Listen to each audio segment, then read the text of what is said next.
daily soccer podcast with the Global Sports Podcast Network. Your body is unique.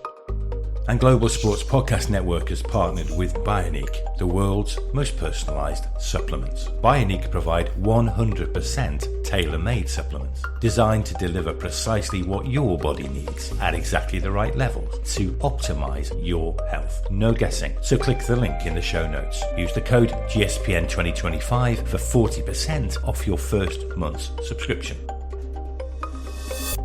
Bioniq. Don't settle for off-the-shelf solutions made for just anybody. Get what's right for you right now. Hello and welcome to the Daily Liverpool podcast, brought to you by the Global Sports Podcast Network. It's the Friday forecast and we'll be looking ahead to this weekend's game in the Premier League against Chelsea. We'll also be looking back on what has been a difficult week for the Reds. I'm in the company of our resident coach, Irby White. Irby, how's it going? I'm doing well under the circumstances of the past 6 days, the way we're playing. But other than that, yeah, things are great. Yeah, well, since our last episode, obviously this time last week, we've lost at Crystal Palace in the Premier League. Then midweek, we're beaten by Turkish champions Galatasaray. So let's start with a brief chat about that Galatasaray result. Were you surprised by not just the result? Because, look, you can lose away from home in the Champions League. Okay, Galatasaray, whilst they may not be the best team, although I do think that people kind of underplay how good a team they are, but it's a very, very difficult place to go. It was a fantastic atmosphere, I've got to say. But the manner of the defeat, the performance, I think we were all expecting some kind of reaction to that Palace defeat. And Istanbul is a tough place to go. I mean, obviously we have the history, but Turkish football, it's just, you said it, the atmosphere, the setting. Galatasaray is a good team. It's a good club. It's a good squad. They remind me a lot, not just the uniforms. I think they remind me a lot of Shakhtar, kind of how they were maybe in the early 2010s, how they had all this South American talent that went on to play in Europe. But they kind of just feel like that team at the moment that's just, they're a threat to a lot of big teams, and they're going to probably take some points in this group stage, in this group phase, off of some good Champions League or some good European teams, I should say, that could contend. Just like what you said, I was expecting a reaction after, to be honest, a poor performance in London against Palace. And we just didn't get that. I really only got to watch the first half, and it was pretty bleak. I'm sure we'll talk about the dubious penalty, but still, the performance itself was quite shocking, if I have to put it into one word. Yeah, I mean, you mentioned the referee or the penalty.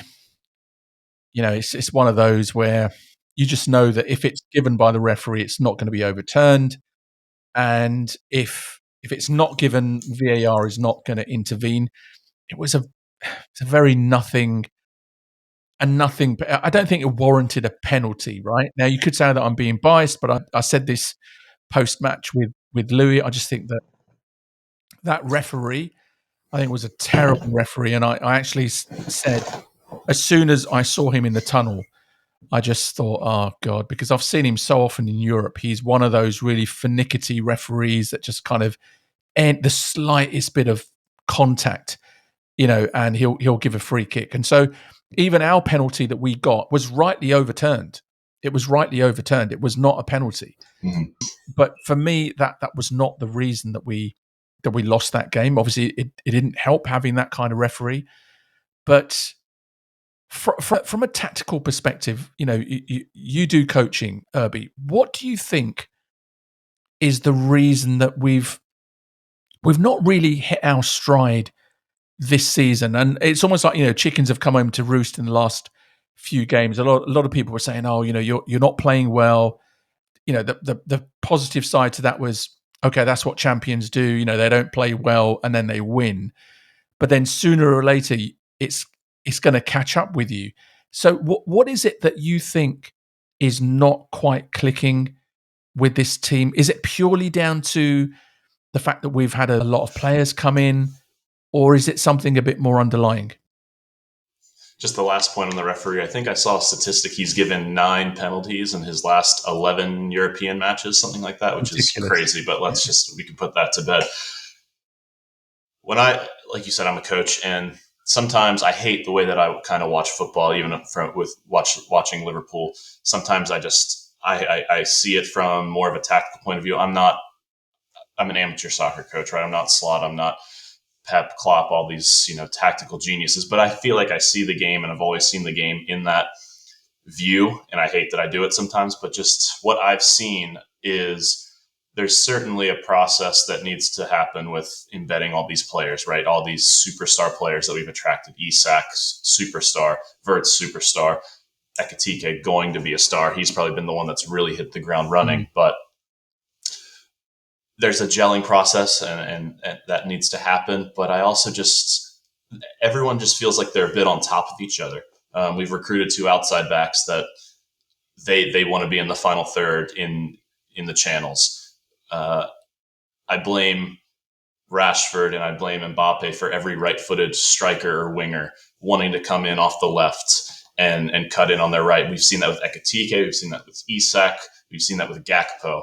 And everyone just kind of feels it's very congested and everyone's on top of each other. And it made it easy to defend, certainly on the weekend against Palace. I felt that they were pretty comfortable with their back 5 in defense and just kind of keeping us, just having bodies in the box and just giving us no room and suffocating us to try to play. And I just think everyone's a bit on top of each other. There's still obviously some chemistry that needs to be built. I think there's still a lot of coaching that needs to be done on the training ground. But I also just feel like we're not stretching teams enough. We have Kerkez, we have Frimpong that can stretch teams. I look back at the wingers that we've had in the past of Diaz and Mane, and it's easy to say, oh, we miss Mane, oh, we miss Diaz. They're world-class players, right? Mane was obviously a better finisher than Diaz, but they stretch teams. They were able to play on the last shoulder of the outside back and just cause chaos to a back line, because once they beat an outside back, they had the free will to run at center backs. I feel like we don't have that winger, and it's not just down to one position. This is not an attack on Cody Gakpo, because he is more of an inside winger, inside forward. But since the sale of Diaz, I feel like we've lost the ability to stretch teams and kind of create 2v1 opportunities, certainly on the left. Salah can do it with Frimpong on the right. That doesn't feel like it's Cody Gakpo's game. And again, it's not an attack on Cody Gakpo, but it just feels like we're just very condensed. We're not stretching teams. And that's a big thing that what we've been used to under Klopp, the side that Arnie Slott inherited from Klopp was all these great attacking options that we had with different dynamics. Now, I don't want to say we're one-dimensional, but I feel like we just haven't unlocked that next dimension of the team. And I'm not worried. I don't think it's time to panic. I listened to the episode. It's not the end of the season. There's still, we're about to go into an international break. Everyone can kind of reset, but it is a bit of a concern. Yeah, that we just need that the manager needs to figure out. I don't know, and I don't think it's down to personnel. I think it's just maybe a few tactical tweaks. I agree. And you mentioned that it's a bit congested and that we're not stretching teams. And I made this point on the podcast post-match against Galatasaray, and it is something that I've mentioned, I think even before Slott started as Liverpool manager. I aired the concern that Slott is if you were to put him between Klopp and Guardiola in terms of his tactical kind of philosophy, I wouldn't say that he's quite in the middle. I think that he veers more on the side of Pep Guardiola. Now, what that means is that, and you've seen even this last season, is that Arnie Slott's teams are built to keep possession, retain possession, and exert control over the game through possession of the ball, which is fine. There's won the Premier League last season, no problem. Jurgen Klopp's philosophy of exerting control over the game was almost to have no control in a game, in the sense that it was a bit more chaotic. But what that led to was more dynamism in our play. It was quicker. We did stretch teams with Mane first and then with Diaz. Players were not on top of each other because there was that kind of speed in the play. But it wasn't just the pace of our players. And I made this point, I really impressed on this point. When I talk about the tempo of the game, the pace of the game, I'm not talking about how fast Cody Gakpo should be running or how quickly Wirtz should be running with the ball. It's how quickly we get the ball and release the ball in terms of the passing. And what I see, I think, too often this season is literally our players are walking with the ball. They're literally walking with the ball. Van Dijk is almost stationary sometimes and just, looking up for that long diagonal. And then he'll pass it into midfield. And then there's this kind of walking pace. And I just think that from that base, it's very difficult to then move up, not one, but 3 or 4 gears, to get that kind of lightning movement.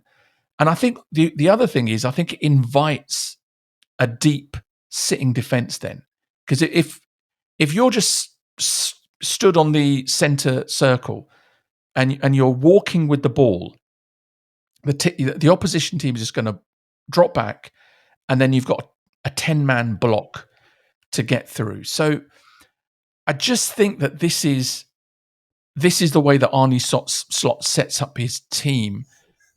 But I'm hoping that he's got the ability and the kind of foresight to change things and to allow these players to up the tempo. And you're also inviting a team it makes it easy to defend. Like you said, it's easy.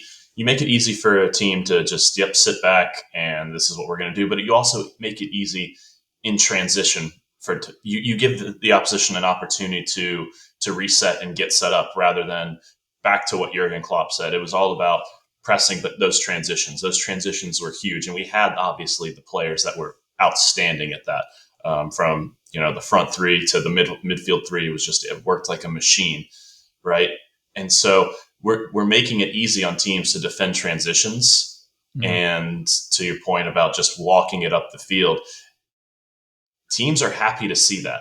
We're not as dangerous when you're walking up the field and you go side to side. Sometimes you go backwards to Allison and then you break a line and then just kind of walk it up the pitch. It's frustrating.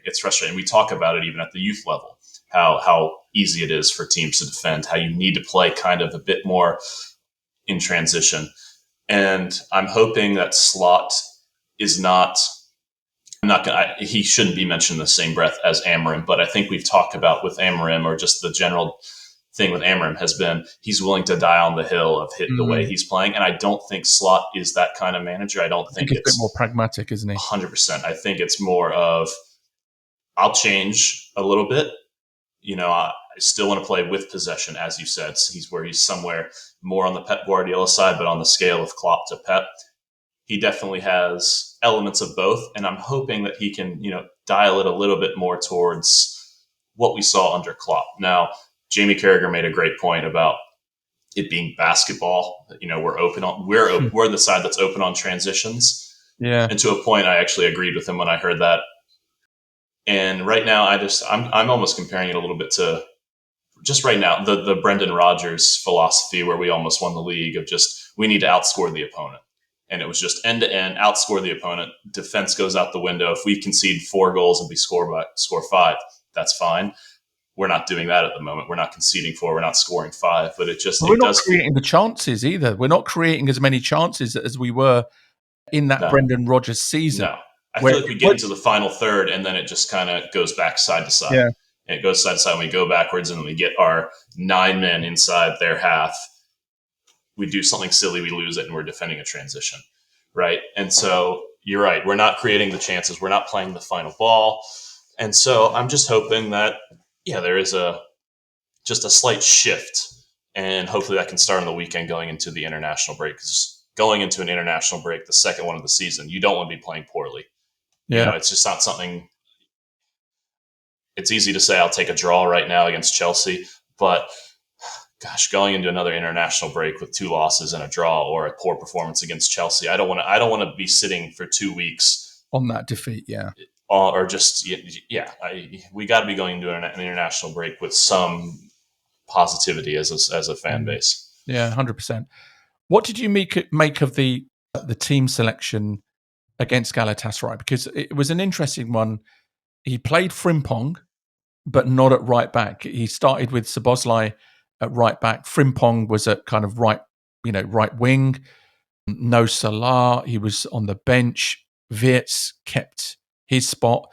Lots of changes there, which he's got to do, right? It's a long season. One of the criticisms last season was that we kind of ran out of gas around that kind of League Cup final and Champions League game against PSG. So you can understand him doing that, but I'm really interested to hear your thoughts on not just the personnel changes, but the fact that Szoboszlai was shifted to right back and then Frimpong was at right wing, because we all thought it was going to be the other way around when the team selection came out.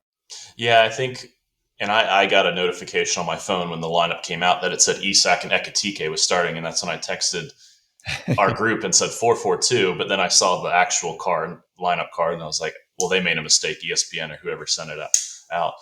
But I think when I did see the full team, when I saw no McAllister, no Salah, no Isak, and we've had managers and we've seen it just all around Europe for the last 10 years, teams, especially English teams, they say having one eye on the weekend. And I think maybe he had just a little bit of an eye on the weekend.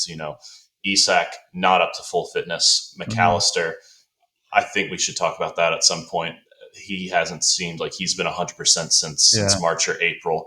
And so I think he's had an eye on Chelsea for McAllister to hopefully get 60 or 75. And if he couldn't start on Wednesday or Tuesday, that was a sign of that. And then Salah, 33 years old, 32. Yeah, 33, yeah.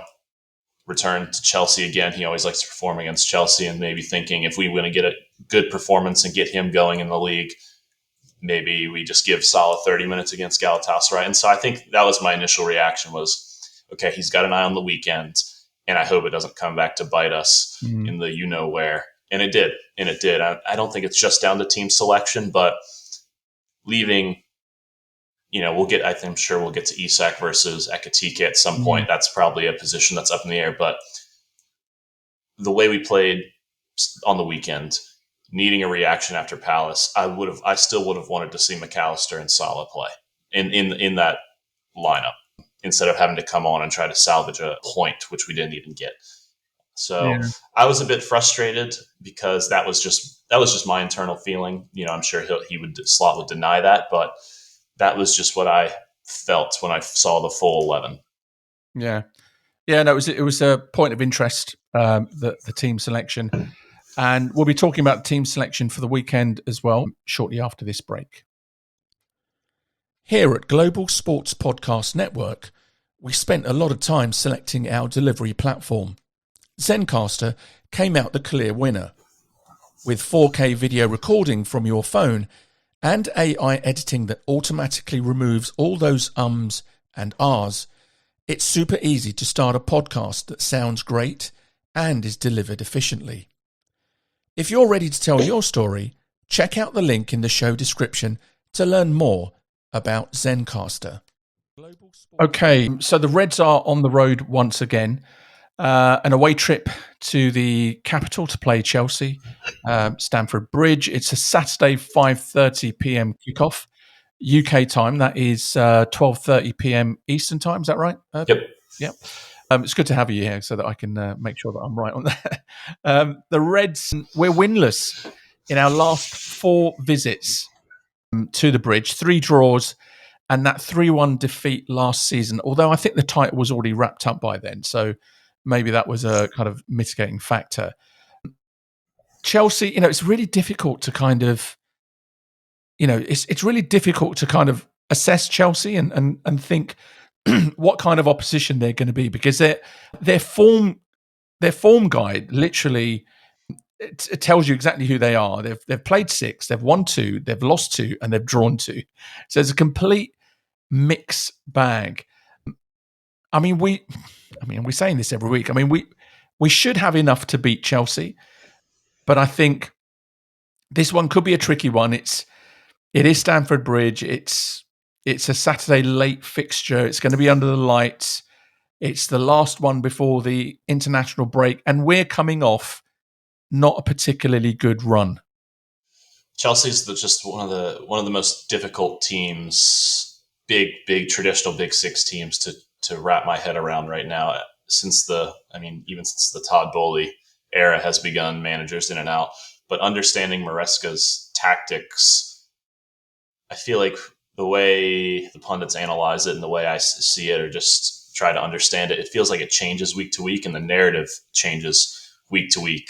Enzo Maresca was nominated for Manager Coach of the Year at the Ballon d'Or Awards, and then they go on this run of just getting past Lincoln in the Cup, losing to Brighton, drawing Brentford, getting demolished by Bayern Munich, and it's just. But then the narrative, I feel it can change in a week if they go on a 5-game win streak, which they're capable of doing. They have the players.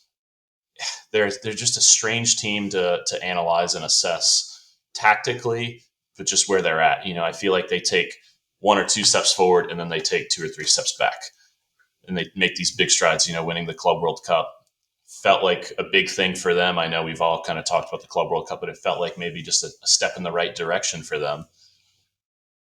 And now they're just sitting in a weird position. When we go to play Chelsea, though, I talk about it with my friend Michael, who became a Chelsea fan around 2010, 2011. And I tell him there's still the history every time we play Chelsea, no matter the form they're in, no matter the form we're in. There have been years where Chelsea have really not been on it, even under this Todd Bowley era. And then we go and play Chelsea, and it just kind of feels like that hatred is still there. That rivalry is still there, especially when we go to the Bridge. It's been a tough place for us to go as long as I've been a supporter, no matter how good we are, how good they are. I mean, I remember I remember when we played there, Conte's first season, the year they won the league.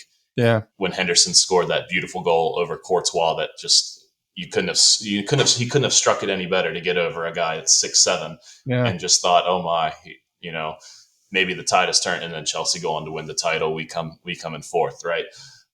It's a tough place to go, obviously, and it's been a ground that has seen mixed success for us, from Europe to cup competitions to the league over the last 20 years since I've been a supporter. And I'm looking forward to it. I'm not sure what to expect considering the form they're in, the form we're in. Mm-hmm. And I'm just hoping that we can go into the international break with 3 points against a team that's been kind of a thorn in our side the last couple of years. However many years, yeah. I mean, they've got a few injuries. I mean, Cole Palmer looks like he's going to be out for this game. Liam Delap is still going to be out for this game. He's got a hamstring injury. Andre Santos looks like he was injured in that win over Benfica midweek. So they've got a few players out. But as we've said, they do seem to raise their game for these Liverpool matches. And as I said, it's a late afternoon game. And so I think our team selection, again, it boils down to what Arnie Slott does here. You mentioned Jamie Carragher, which is a great point, and I actually do agree with Carragher about Slott going back to basics effectively, which is let's pick a settled team that you're used to, that is proven, okay, especially in that midfield area with that tried and tested trio. I know that Wirtz is the big signing, or one of the big signings this summer, but I honestly think that he's got to go for that tried and trusted trio of Gravenberch, McAllister, and Szoboszlai, just to give us a bit of stability and consistency, going into this international break, and then really kind of building from there. For me, it's not just the midfield. I completely 100% agree with you on sticking to the midfield of last year and putting Szoboszlai back in the attacking mid-10 space, and with Gravenberch and McAllister leading that pivot where they were just absolutely outstanding together last year. Dropping Wirtz, 100 and whatever million spent on him, leaving him out in a big match in the Premier League. It's a hard thing to do. It's a hard thing. I don't want to say to justify, but just I think he's got to be, I've used the word numerous times, ruthless. But go back to what worked with the midfield. And I think we have to go back to as similar of a team as we had last year. In my mind, I think the only two players that should start that were not at the club last year are Marmadashvili due to Alisson's injury only, and Ekitike or Isak at the 9, because Darwin's gone, because, as we know, Jota is sadly no longer with us. And so those are Trent Alexander-Arnold's no longer part of the club. And so I think you have to go with as many players that were at the club last year. So for me, that's Connor Bradley on the right, Robertson on the left, Gakpo on the left up top, and then your choice at the 9 position. Yeah, no, I'm 100%. If you could look at my Word document, I've got Marmadashvili obviously in goal. We'll talk about Alisson in a few minutes, but a back 4 of Konate, Van Dijk, and then Bradley and Robertson, because I just think that with Bradley, I just think that there's that solidity there, and Robertson gives you that experience.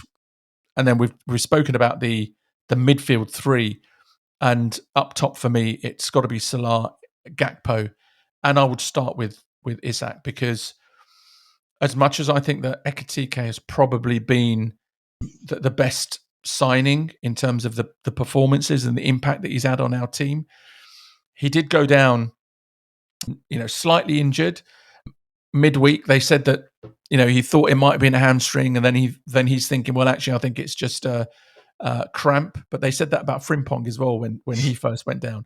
So I'm thinking that, look, start with Isak. It's not a bad striker to start with. And then if we really do need him, then bring Ekitike back in. But I'm 100% with the back 4 as well. I think that's another area where you just need that stability, the experience. And you know what? Let's just get a run of good results. Let's get some rhythm into the team. And then you can start taking certain players in from just certain positions here and there and rotating. Now, we've mentioned Marmadashvili, who's going to start on Saturday. And I've got no qualms about that. I every time I've seen him, he looks really assured, really comfortable, a very imposing physical kind of presence. He's very much in that kind of courtois, kind of mold, really big.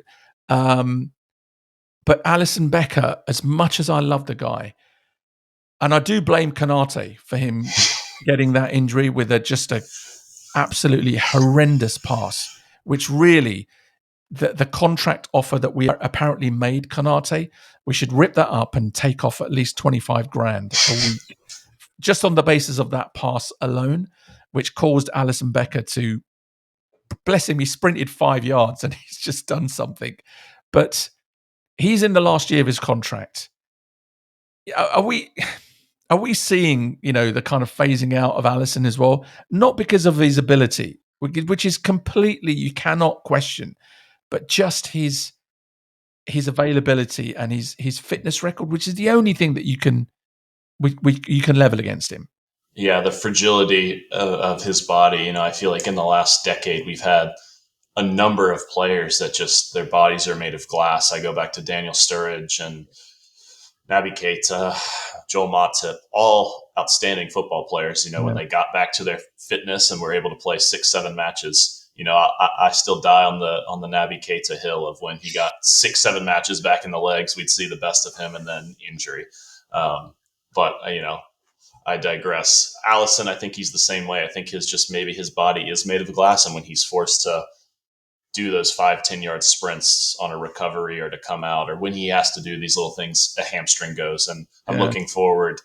I'm not saying I'm looking forward to it, but I'm eager to listen to his pre-match press conference tomorrow to get more of an assessment and get more insight on what the deal with Allison and Ekitike are. With Marmadashvili, I'm excited, but I'll go back to your point about the phasing out. I hope it's not, because I think he's one of the best goalkeepers. He's by far the best goalkeeper I've ever seen play at the club. Yeah. He's a top 5 goalkeeper I've ever seen play.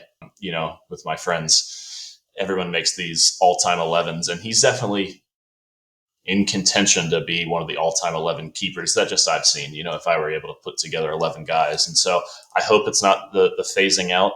Marmadashvili, he's still young. He's still got time to grow and to learn from arguably one of the best keepers to play for the club. And so I'd love to see him get another year or two. Now, if Allison, if he's, his body's starting to break down and maybe he's losing in training, if we do give him an extension in a year and he sees that he's no longer the number one, he's a guy that could go back to Brazil and spend time with his family. I don't know if he's the kind of guy that would go to Saudi Arabia to get one last paycheck, or if he'd go to the States. I'm not sure, but just I'd love to get the most out of him before Marmadashvili is the number one. I do want to say I'm excited to see Marmadashvili because I only got to see him once last year against Real Madrid. And it could have been a game where Valencia was playing at Madrid in the Bernabeu. And I'm not sure if they got a result or not, but he was outstanding. And I was it gave me comfort that for the next 6 to 10 years that we had, another great keeper on our hands. Yeah. But under the circumstances, you don't want to see Marmadashvili coming in for another Allison injury. But this is why you go and spend 25-30 million on a backup keeper. Yeah, exactly. Right. Predicted scoreline. I think I've got a pretty horrendous record this season of my predictions. But I think that this is the game. I think that this is the game that we come back and really show what we're about. I think that Chelsea, even though they are going to be up for this game, I think they're the kind of team that we can get something out of. So with that predicted defensive lineup, if we do play with that back 4, I'm going to say that we're going to win 2-0. I guess I'll give 2 predictions, because if he goes with that lineup and that midfield that we suggested, and hopefully defensively we've got that solidity and transitions, we're solid. I think we would win it with that lineup. Unfortunately, I'm just going to have to go with 2-2, because even with that midfield, maybe the defensive issues are still there surrounding Konate, right? And that's such a big hole. Connor Bradley is going to have to attack the flanks and go up the channels a little bit. And if we get caught, with João Pedro and who's the Portuguese winger, I can't seem to think of his name. Yeah, Neto. If those two are attacking Konate down their left side, our right side with Bradley or Frimpong having to make a recovery, that worries me. And I think that's an area of the pitch they'll target specifically if Frimpong is playing.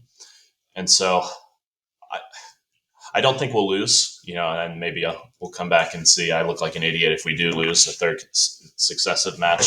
But I'm going to go 2-2. I feel like we will be up for it to not go into the international break on a loss. I'd love to get a win, but I feel like the defensive issues are still there. But I feel like we're going to create more chances and we're going to put away some chances. I'm just worried. I could see us being up 2-1 with 5 minutes to go and conceding a stupid goal where we've been in control. And so I'm going to go 2-2. Some more last minute shenanigans then. Yeah, unfortunately. All right. That is all for today. You've been listening to the Daily Liverpool podcast, brought to you by the Global Sports Podcast Network. We'll have all the post-match analysis and reaction talking points. So do please join us again after the Chelsea game. Until then, from myself and Irby, thank you for listening.